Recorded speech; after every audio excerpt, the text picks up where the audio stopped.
아주 중요한 명령이 있습니다. 바로 이 말씀이에요. 주 안에서 기뻐하라. 우리 1절 말씀을 함께 읽겠습니다. 시작. 끝으로 나의 형제들아, 주 안에서 기뻐하라. 너희에게 같은 말을 쓰는 것이 내게는 수고로움이 없고 너희에게는 안전하니라. 안전하다. 무슨 말을 계속해야 안전하냐? 주 안에서 기뻐하라. 굉장히 중요한 메시지를 담고 있어요. 여러분, 당신의 영혼을 향해서 이렇게 명령을 하십시오. 주 안에서 기뻐하라. 이렇게. 따라하라고는 하지 않았는데 그냥 날마다 하라는 얘기입니다. 한번 해볼까? 그러면 주 안에서 기뻐하라. 시작. 시편 말씀을 읽다 보면 자주 그런 내용이 나옵니다. 자기 영혼을 향해 내 영혼아 왜 걱정하느냐, 하나님을 바라보라 하고 자기 영혼에게 명령하는 경우가 있어요. 시편 42편 43편에 나오죠. 마찬가지로 주 안에서 기뻐하라, 이 명령을 자기 영혼을 향해, 심령을 향해 이렇게 날마다 하십니다. 한 번 더 해볼까요? 주 안에서 기뻐하라. 시작. 귀한 메시지가 있어요. 첫 번째는 기뻐하라. 이 기쁨이 기독교의 핵심입니다. 기독교는 심각한 신앙생활이 아니에요.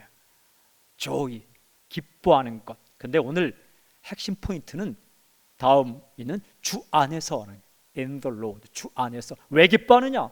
주님 때문에 기뻐한다는 겁니다. 어떻게 기뻐할 수 있는가? 주님을 제대로 바라보면 기뻐할 수 있다라는 거예요. 오늘 메시지의 핵심이 주님 때문에, 주님 안에 들어가서 주님으로 인하여 기뻐하라라는 거예요. 이 말을 사도 바울은 계속해서 하겠다는 거예요. 이런 표현이 나오죠. 너희에게 같은 말을 쓰는 것이 내게는 수고로움이 없고 너희에게는 안전하니라. 무슨 말입니까?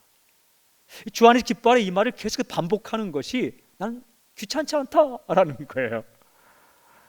뭘 얘기하다가 그 말하는 게 귀찮으면 그거는 안 해도 되는 말입니다.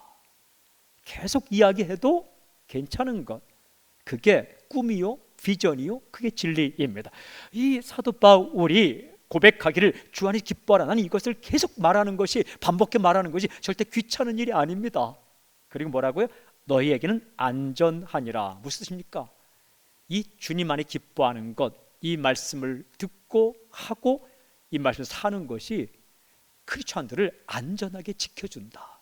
낭망으로부터, 슬픔으로부터, 좌절로부터, 그런 것들로 지켜주는 것은 주님 안에서 기뻐하는 것이다. 그러니까 계속 이 말을 하고 이 말을 듣고 그 말씀대로 사는 것이 중요하다. 제가 이 1절 말씀을 이렇게 번역할 수 있습니다.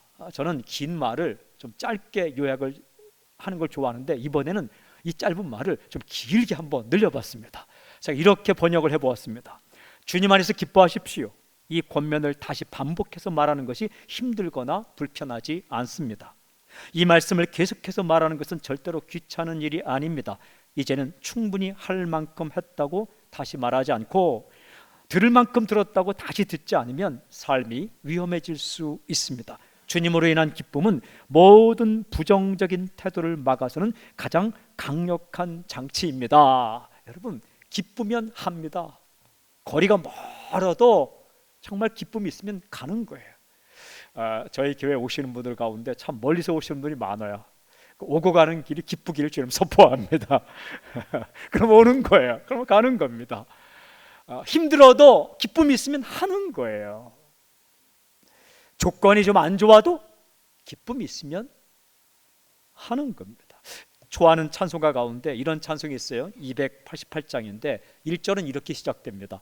예수를 나의 구주 삼고 성령과 피로써 거듭나니. 그러니까 예수님을 나의 주님으로 삼고 성령과 피로써 거듭나고 보니 이 세상에서 내 영혼이 하늘의 영광을 누리도다. 내 영혼이 하늘의 영광을 누리도다. 이것이 나의 간증이요 이것이 나의 찬송일세. 나 사는 동안 끊임없이 구주를 찬송하리로다. 근데 이 찬송의 3절이 참 은혜가 되는 가사입니다. 주 안에 기쁨 누림으로 마음의 풍랑이 잠잠하니. 그러니까 이 주님 안에서 주님 때문에 내게 기쁨이 임하면 마음의 풍랑도 잔잔해진다. 가사가 이렇게 되지 않습니다. 내 문제가 사라지니 마음의 풍랑이 잔잔하니, 그러지 않습니다. 여러분, 문제는 언제나 있습니다. 문제가 없으려면 죽으면 됩니다. 그러면 폭염도 문제가 되지 않아요. 일단 사람이 이 죽은 시체는 덥거나 추위가 절대 문제가 안 돼요. 금리가 오르든 내리든 절대 문제가 되지 않습니다. 살아있기 때문에 항상 뭐든지 문제가 되죠. 그런데 그 마음의 풍랑이 언제 잔잔해지는가? 주님의 기쁨이 임할 때. 그리고 이렇게 돼 있어요. 세상과 나는 간 곳 없고 구속한 주만 보이도다. 이 단계가 정말 기쁨으로 충만한 상태. 세상과 나는 간 곳 없고, 세상이 보이면 걱정이 됩니다. 내가 보이면 참 실망합니다. 자기를 묵상하면 실망해요. 자기를 묵상하는데 기쁨이 넘친다. 아직 자신을 모르는 사람이에요. 세상을 묵상하는데 안심이 된다. 그건 세상을 모르는 사람이에요. 세상을 묵상하면 불안해지고, 나를 묵상하면 걱정이 돼요. 근데 세상과 내가 간 곳 없고 구속한 주만 보이도다. 주님만 보이도다. 이것이 나의 간증이요, 이것이 나의 찬송일세. 나 사는 동안 끊임없이 구주를 찬송하리로다. 예, 주님 때문에 오는 기쁨이 충만하게 되면 마음의 풍랑이 잔잔해집니다. 질문이 있습니다. 당신 요즘 무엇 때문에 기뻐하고 있습니까?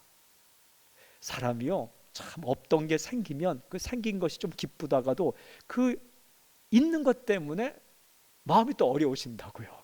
자동차 생길 때 좋은 거죠. 번호판 달고 받을 때 좋은 거죠. 그때부터 고민입니다. 세차를 했는데 갑자기 비가 온다. 마음은 상합니다. 누가 옆에 차만 세워도 혹시 문콕 이렇게 열다가 하지는 않을까. 다 그게 그런 거예요. 이게 이 주님 때문에 오는 기쁨을 가지고 살아라. 질문이 있어요. 오늘 메시지 중요한 핵심 질문. 주 안에서 기뻐한다는 것은 구체적으로 어떻게 행동하는 것일까? 여러분, 주님 안에서 기뻐하고 주님 때문에 기뻐하고 주님으로 인해 기뻐한다는 것은 도대체 어떻게 사는 것일까? 이어지는 2절 3절에서 아주 자세하게 정확하게 우리에게 말씀해 주시고 있습니다. 그런데 2절과 3절을 묵상해 보면 2절은 주님 안에서 기뻐하지 않는 사람의 삶을 말하고, 3절은 주님 안에서 기뻐하는 사람의 삶을 이야기합니다.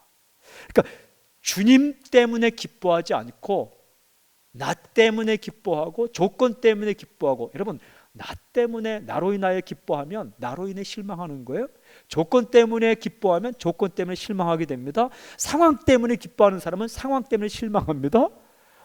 그런 사람의 삶을 2절에 기록하고, 주님으로 인하여 기뻐하는 사람의 삶을 3절에 이야기합니다. 3절이 핵심인데 그래도 2절을 묵상하고 3절로 나가겠습니다. 2절 한번 읽어볼까요? 2절 시작.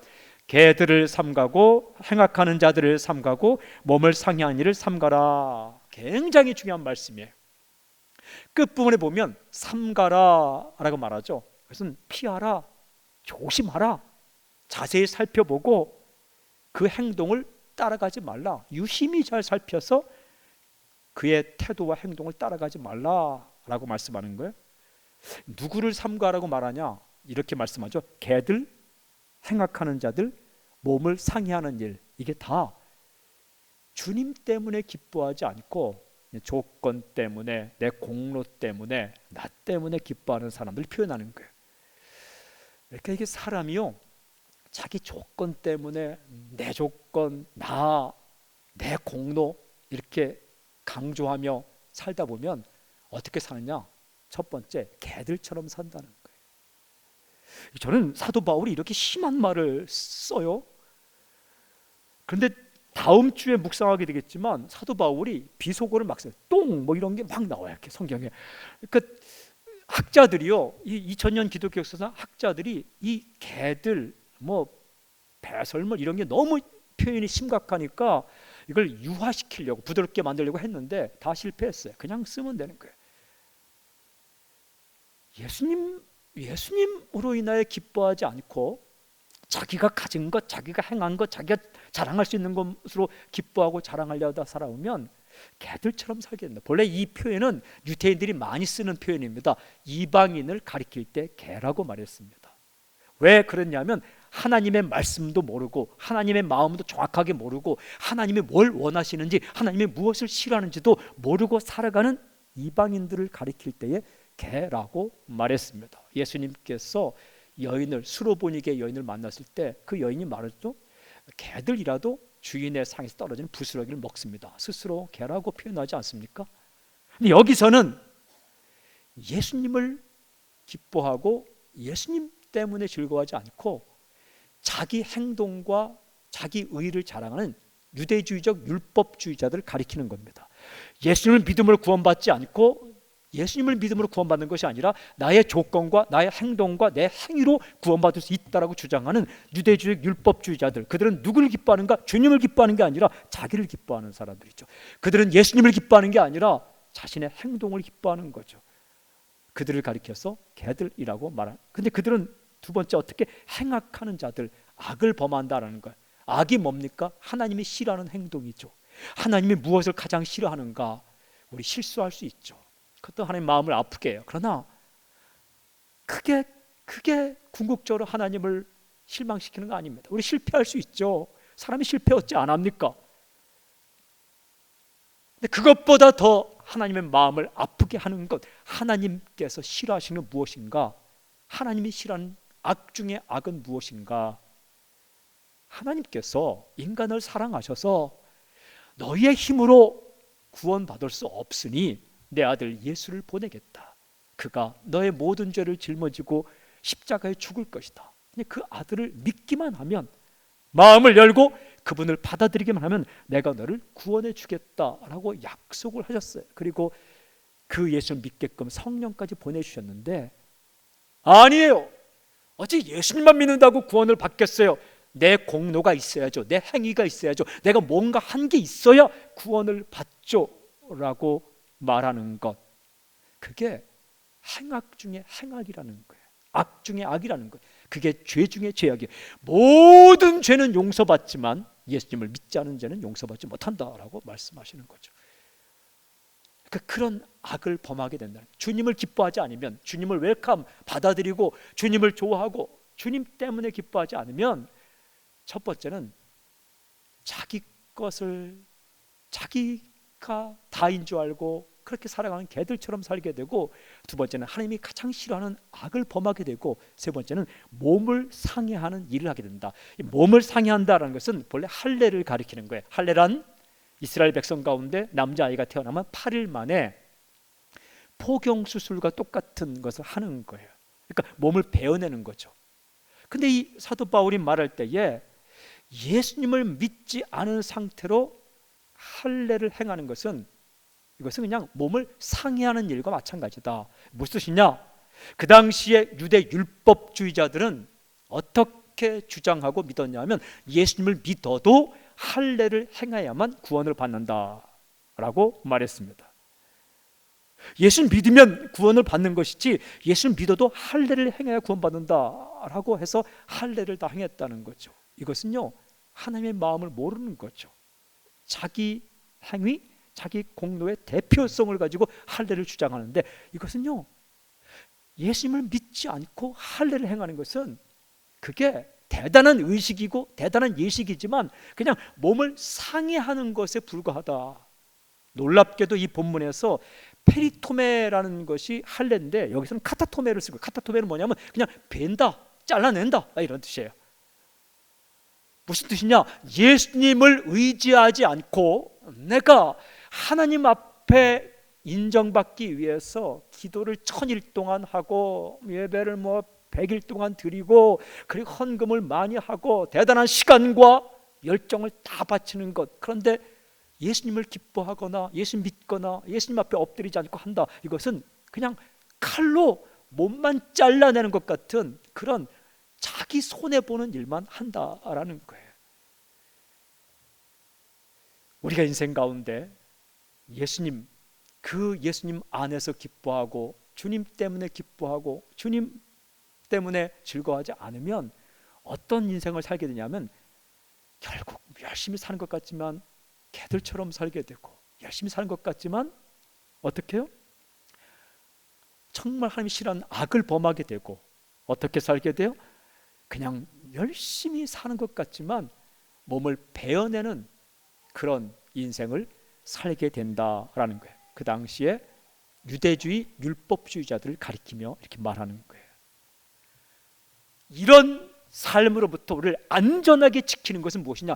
주 안에서 기뻐하라는 거예요. 주님 때문에 즐거워하고 주님을 기뻐하고 주님을 즐거워하고 주님을 자랑하고 그렇게 살라는 것입니다. 그런데 이제 구체적인 질문, 주 안에서 기뻐한다는 것은 어떻게 사는 것일까? 이렇게 살라고 말씀해요. 3절, 오늘 핵심 본문입니다. 3절 함께 읽겠습니다. 시작. 하나님의 성령으로 봉사하며 그리스도 예수로 자랑하고 육체를 신뢰하지 아니하는 우리가 곧 할례파라.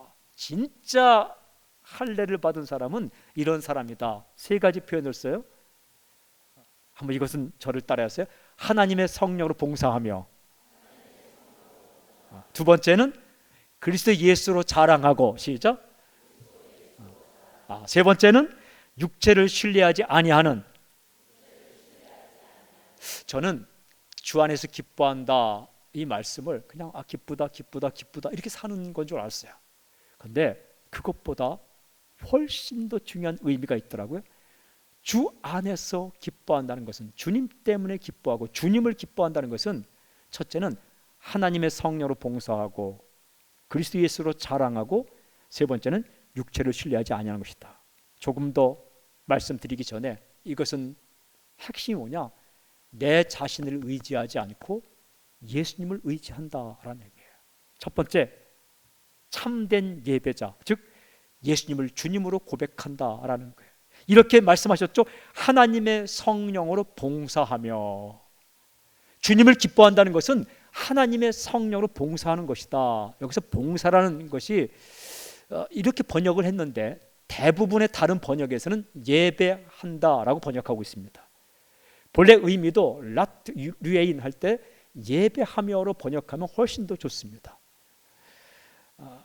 원래 영어의 서비스라는 말도 봉사한다, 예배한다, 서비스한다 하면 봉사한다, 예배한다 쓰이는 것처럼 이 헬라 원본에 있는 이 단어도 봉사한다, 예배한다인데 대부분의 많은 번역에서 예배한다, 예배한다가 더 정확한 번역이에요. 그러니까 정확히 번역하면 하나님의 성령으로 예배한다. 이게 주님을 기뻐한다는 거예요. 여러분, 하나님의 성령의 역사를 따라서 하나님의 성령이 역사하는 예배를 드릴 때에 핵심이 뭡니까? 이 고백을 하는 거예요. 예수는 주님이시다. 예수님이 내 주인이시다. 예수님이 나의 주님이십니다. 이렇게 고백해요. 고린도서 12장 3절을 보면 이렇게 말씀해요. 그러므로 내가 너에게 알리노니 하나님의 영, 하나님의 성령으로 말하는 자는 누구든지 예수를 저주할 자라 하지 아니하고 또 성령으로 아니하고는 누구든지 예수를 주시라 할 수 없느니라. 무슨 뜻이에요? 성령님이 역사하시면 어떤 고백을 하게 된다고요? 예수님은 주님이시다. 성령이 역사하지 않는 사람은 어떻게 하냐면 예수는 저주받은 자이다. 십자가에 달려 죽은 예수라는 그 분이 누구인가? 그는 왜 죽었는가? 저주를 받아서 죽었다. 아나데마 예수스, 예수 저주받은 자라고 고백할 수 있고, 예수님은 우리의 주님이시다. 내 죄를 용서하기 위해 그 십자가에 죽으셨다. 큐리오스 예수스, 예수 나의 주라고 고백할 수 있는데, 하나님의 성령께서 역사하시면 어떻게 고백하는가? 예수님은 나의 주님이시다 라고 고백한다는 거예요. 이게 예배입니다. 예수님은 나의 주인이십니다. 제가 요한복음을 이번에 다시 읽어보았어요.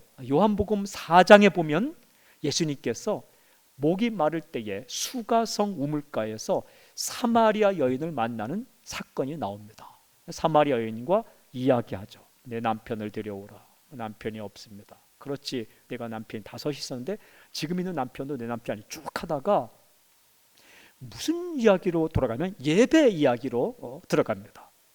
그런데 예수님께서 예배는 어떻게 하는 거냐 할 때 신령과 진정으로 드린다라고 말씀하세요. 요한복음 4장 23절 24절 아버지께 참되게 예배하는 자들은 영과 진리로 예배할 때가 오나니. 그러니까 진짜 예배는 영과 진리로 예배하는 것이다.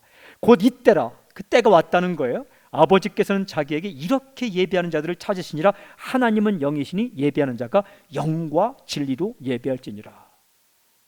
그 진짜 예배는 영과 진리로 예배한다. 이걸 구체적으로 해석하지 않더라도 영과 진리로 예배한다. 그때가 왔다.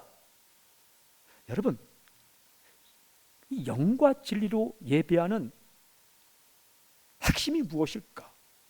영과 진리로 예배하는, 진짜 예배하는 사람은 어떻게 한다는 것인가? 바로 뒤에 예수님께서 이 말씀하시더라고요. 요한복음 4장 25절 26절 여자가 이르되 메시아 곧 그리스도라 하는 이가 오실 줄을 내가 아노니. 이 여인이 딱 캐치했어요. 메시아가 오시면 진짜 예배가 회복됩니다. 그때에 그가 오시면 모든 것을 우리에게 알려주시리다. 예수께서 이르시되 네게 말하는 내가 그라 하시니라. 그러니까 이 영과 진리로 예배한다는 것은 예수를 향해서 당신은 메시아입니다, 주님이십니다, 이렇게 고백한다는 거죠. 그러니까 하나님의 성령으로 예배한다는 것은 예수님을 주님으로 고백하는 것. 이 사람이 바로 예수님을 기뻐하는 사람이라는 거예요. 예수님을 좋아하는 사람입니다. 예수님 때문에 기뻐한다는 거예요. 예수님, 당신은 나의 주인이십니다. 예배를 예배되게 하는 것은 형식이 아닙니다. 예배를 예배되게 하는 것은 장소도 아닙니다.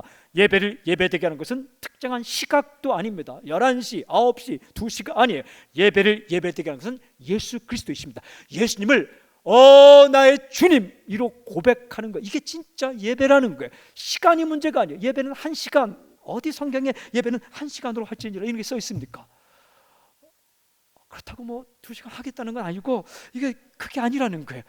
예배를 예배되게 하는 것은 예수님은 나의 주님이십니다, 이 고백하는 사람이 주 안에서 기뻐하는 사람이, 여러분, 예수님이 나의 주인이시다, 예수님이 나를 다스리고 있다, 이게 주님을 기뻐하는 삶이에요.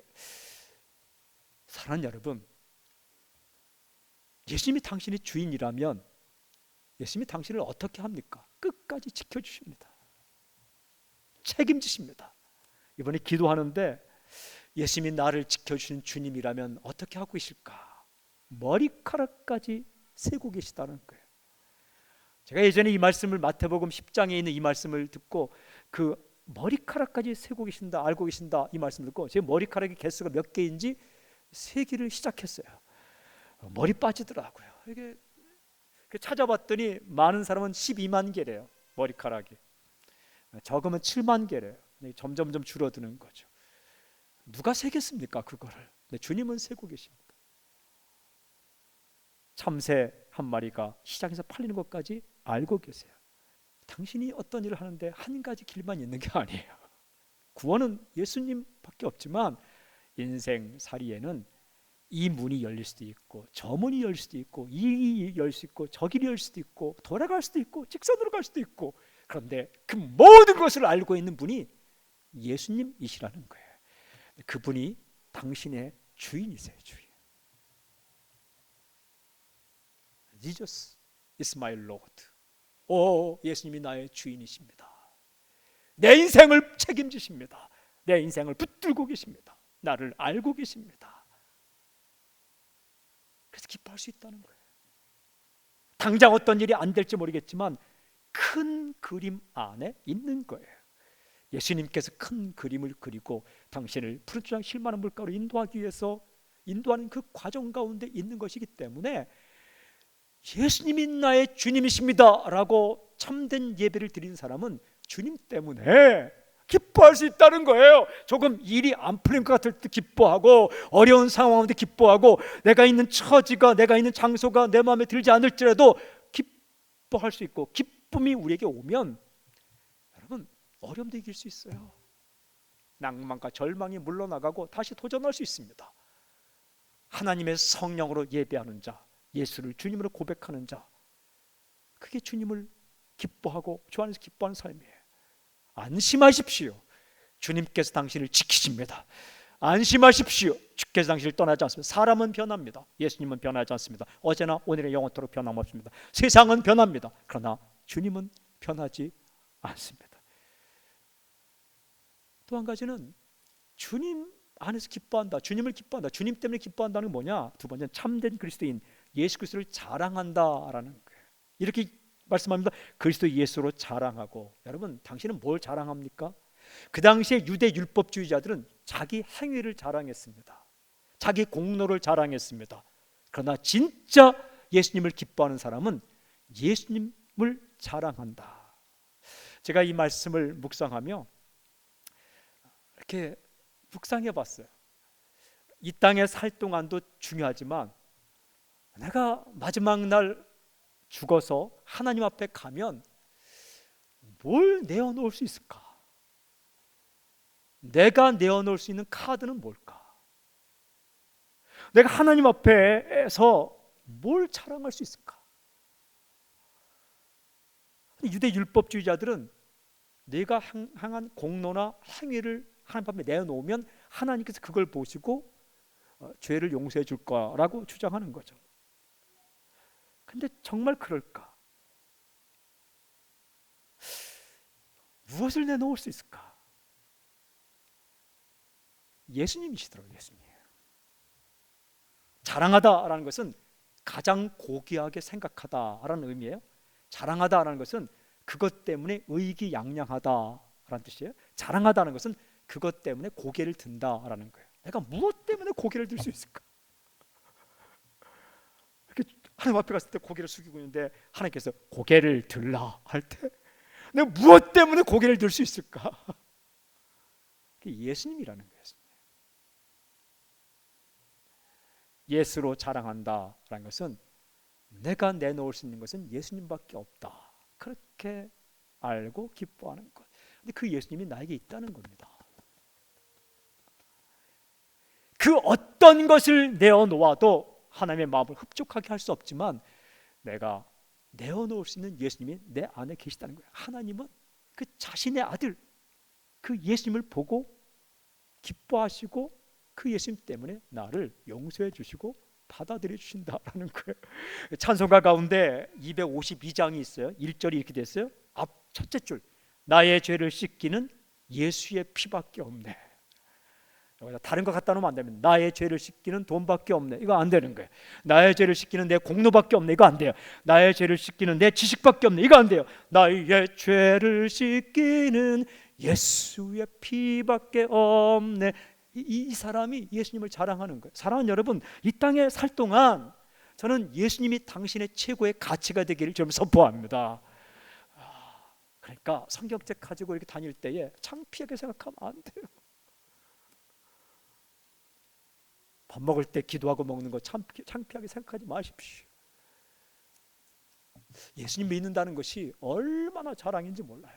오늘 당신이 이 자리에 와서 예배드리고 그래도 예수님을 만나고 예수님과 함께 있다는 사실이 진짜 자랑이에요. 다른 것을 아무리 내어놓아도 하나님을 흡족하게 만들 수 없지만 예수, 최고의 가치, 그분 때문에 내가 고개를 들 수 있고 그 예수님 때문에 내가 의기양양할 수 있고 그 예수님 때문에 내가 주 앞에 설 수 있다는 거예요. 그 주님 믿는다는 사실, 주님 내 안에 주님이 예수님이 계시다는 사실, 이것을 최고의 기쁨으로 이 사람이 주 안에서 기뻐하는 사람이에요. 저는 오늘 당신이 예수를 믿었다는 사실이 인생 최고의 기쁨으로 다가오길 저는 선포합니다. 할렐루야. 제목 가면 드라마 제목인데 꽃보다 남자라고 되어 있죠. 저는 차보다 예수가 되길 바랍니다. 할렐루야. 이게 예수를 자랑하는. 세 번째가 기가 막힌데 참된 신앙인은 예수 그리스도를 신뢰한다. 신뢰한다. 이렇게 말씀하세요. 육체를 신뢰하지 아니하는. 예수님 때문에 기뻐하는 사람은 육체를 신뢰하지 않는다. 여기 육체라는 것은 사르크스라고 되어 있는데 여기서 육체는 영혼과 대비되는 육체인데 이 본문에서 말하는 이 육체는 뭐냐 하면 내가 의지하는 것, 내가 의지하는 것, 내가 가지고 싶은 것, 내가 붙잡고 싶은 것, 나, 이게 육체. 여기서 말하는 위치, 능력, 공로, 조건, confidence, 이걸 신뢰하지 않는다. 뭐냐면 거기에 인생을 걸지 않는다. 그럼 무엇을 신뢰해요? 예수 그리스도. 이 내용은 다음 주 메시지와 연결되지만 내가 예수님 안에 있고 예수님을 따라가고 주님과 함께 동행하는 것, 이것이 내 인생의 최고의 기쁨이 되는 것이다. 이런 내용이에요. 사랑하는 여러분, 유대 율법주의자들은 자기 공로를 쌓는데 인생을 보냈어요. 업적을 쌓는데 인생을 보냈어요. 자기 이름을 내는데 인생을 보냈어요. 사랑하는 여러분, 저는 당신이 예수님과 함께 가까이서 걸어가는 것에 인생을 걸길 주님을 선포합니다. 시간 중에 많은 시간을 주님과 동행하는데 좀 쓰십시오. 주의 음성을 듣고 나는 주님께 말하고, 그리고 주님께서 하고 싶은 일에 인생을 거십시오. 주님께서 가난한 자 도와주길 원하고 어려운 자 위로하길 원하고 주님께서 힘든 자 마음 만져주길 원하는데 그 주님 꿈을 따라서 한 것, 그게 나의 재산이라는 거예요. 무엇을 나의 인생의 재산으로 삼는가? 내 공로, 내 위치, 내 이름, 내 명예, 이게 아니라 주님의 꿈, 주님과 함께 했던 기억들, 그게 예수님을 신뢰하는 사람의 삶, 그게 주님을 기뻐하는 사람의 삶이에요. 여러분, 정신 차리지 않으면 예수님만으로 구원받지 않을 것 같은 착각에 빠져요. 그게 개들처럼 사는 것이 행악하는 것이고 그냥 육체 할례만 행하는 사람이라는 거예요. 유대율법제. 그러나 사도 바울의 입술을 통해 주께서 말씀하세요. 나를 하나님 앞에 세우신 분은 예수님이시고 예수님이 나의 주인이시라면 어떤 형편에서 나를 지키실 것이고, 그리고 이 땅에 살 동안 내 이름, 내 공로, 내 위치, 내 명예보다 중요한 것은 예수 이름, 예수님 명예, 예수님. 저는 우리 교회가 이 생각, 주님을 기뻐하고 주님을 노래하고 주님으로 인하여 즐거워하고 그런 교회로 늘 서 있길 저는 선포합니다. 당신도 그렇게 살기를 저는 선포합니다. 자신을 향해 다시 한번 선포합시다. 주 안에서 기뻐하라. 시작. 주님 때문에 기뻐하라. 고백합시다. 예수님이 나의 주인이십니다. 시작. 아무 염려 없습니다. 할렐루야. 예수님이 나의 자랑이십니다. 시작. 그리고 나보다 예수님이 중요합니다. 시작. 내가 아니더라도 누가 하더라도 예수님만 전해지면 됐습니다. 됩니다. 이렇게 살아가면 여기서 그 사람이 주님을 기뻐하는 사람이고, 그러면 안전하다는 거예요. 불평과 불만과 섭섭귀신, 서운귀신, 이런 게 공격할 수 없다는 거예요. 나사렛 예수님 명언이 서운귀신은 물러갈지어다. 섭섭하고 낙마하는 거 누가 몰라줘도 주님 아시니까. 오직 주님. 이 시간 오직 예수 그리스도를 찬양합니다. 할렐루야. 아멘.